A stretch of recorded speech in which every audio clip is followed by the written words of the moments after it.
Hey everybody, welcome back to Big Red EDC. Going to talk about another Spyderco with you today. The Spyderco Shaman, to be exact. Now, first off, I want to say that this Spyderco Shaman was provided by our good friend Tyler over at valtaktacticalgear.com for review. So we greatly appreciate that. He provided this knife to the pass-around group. So thank you very much, Tyler, and thank you to Valtak. As I said, this is the Spyderco Shaman. Now, the Shaman is basically the larger version of the Native series. And I just so happen to have got my Native back from Woodland Tactical today. So there you can see kind of the comparison of the two.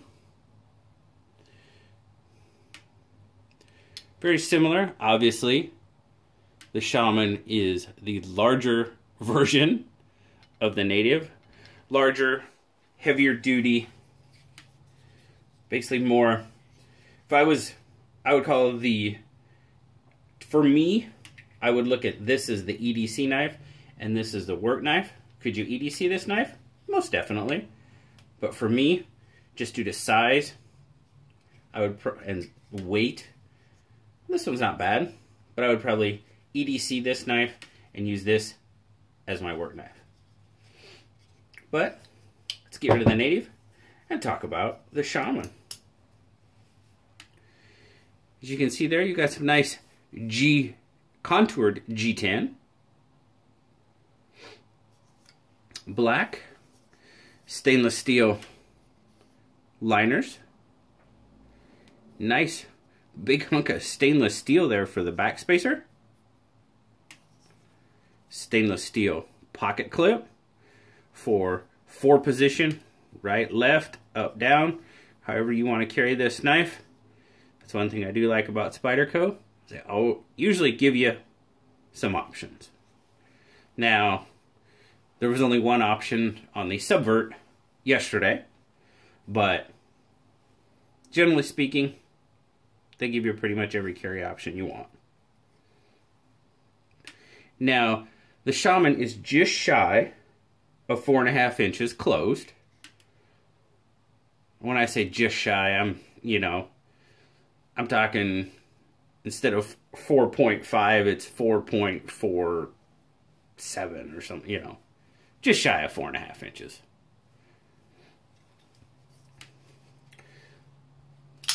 Manual Spidey hole opening, for sure.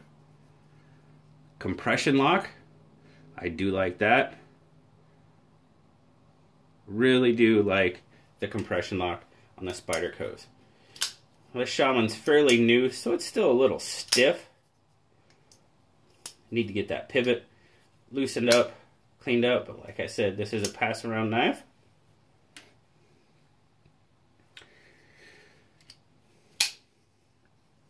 Once you got it open, you see there, you got a 3 5/8 inch S30V drop point blade.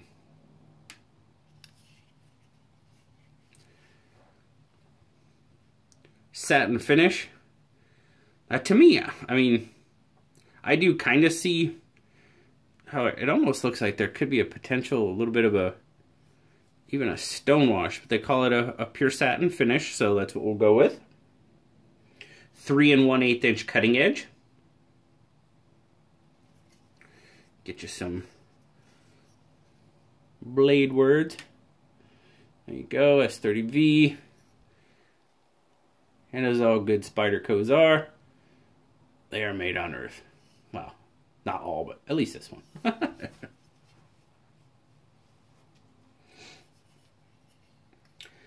You got an 8 inch fully open length on the Shaman.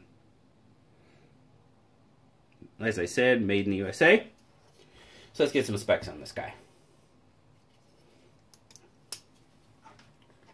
I keep forgetting, I don't have a lot of compression lock knives, so I I always want to go for the liner of the frame, and I gotta remember, that's a compression lock.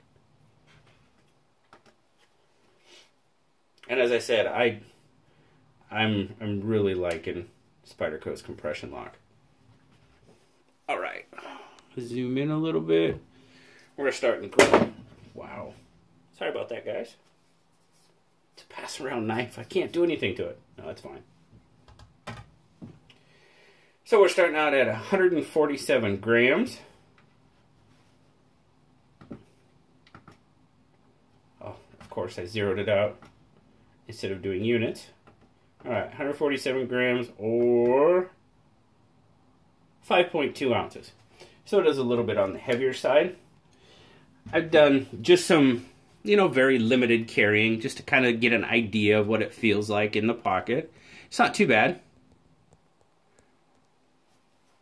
Not too bad at all, really.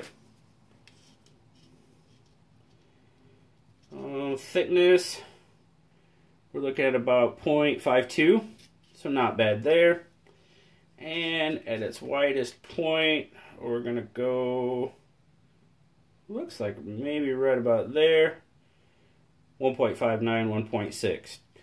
Didn't take up a lot of room in the pocket, not at all. Like I said, it felt pretty good. My overall take on it.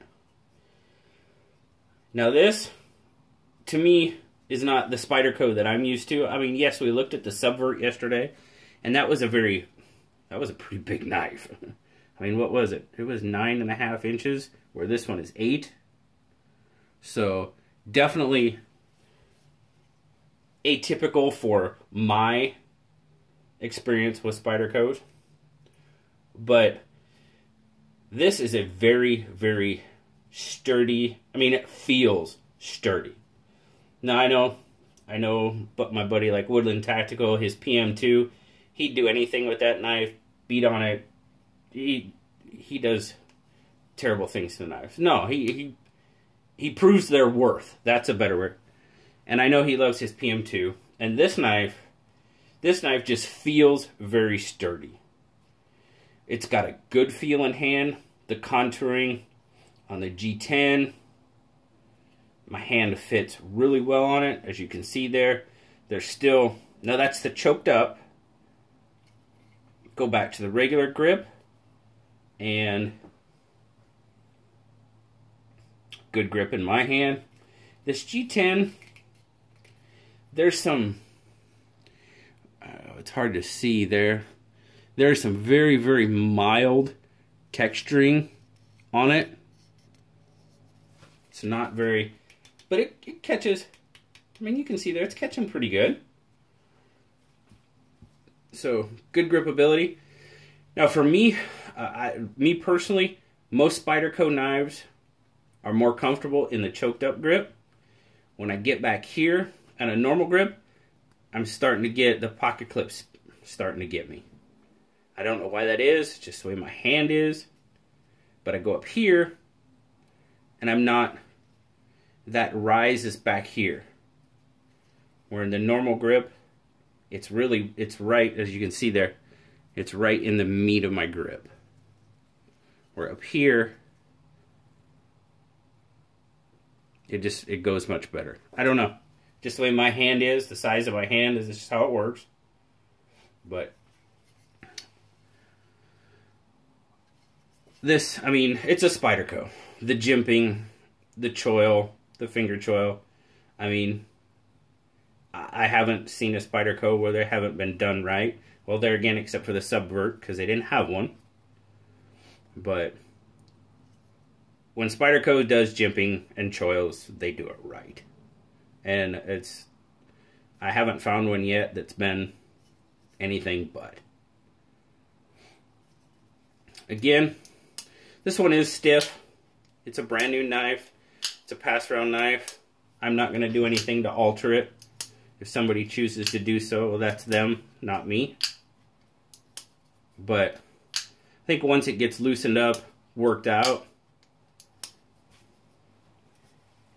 I think it'll be a very, very, very useful and hard use. Oh, let's get a blade stock. What's the blade stock on this one?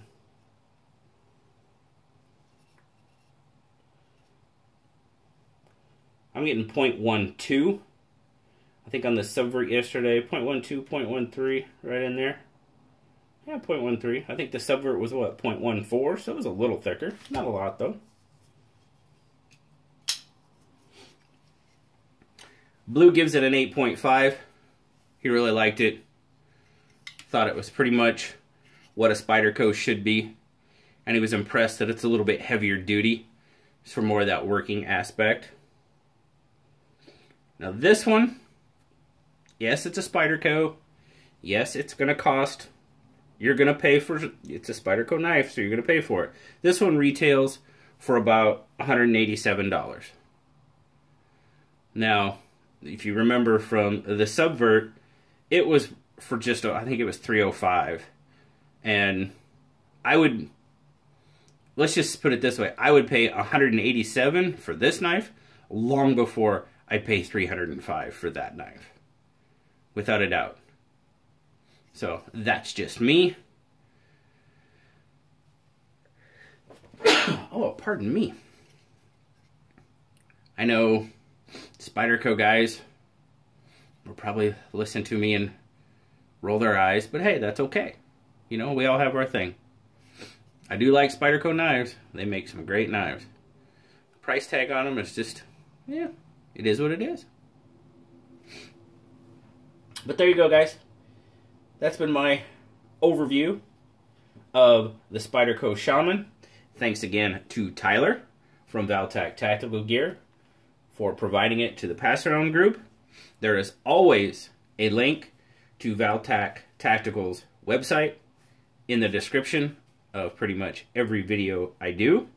So check it out, see what they have in store for you. They've got some great gear, knives, clothing, flashlights, a little bit of everything. Very competitive prices too. So, thanks again, Tyler, and thank you all for spending some time with me. I greatly appreciate it. As always, like, subscribe, leave me a comment. Love talking to you. And until next time, I'll talk to you later. Bye-bye.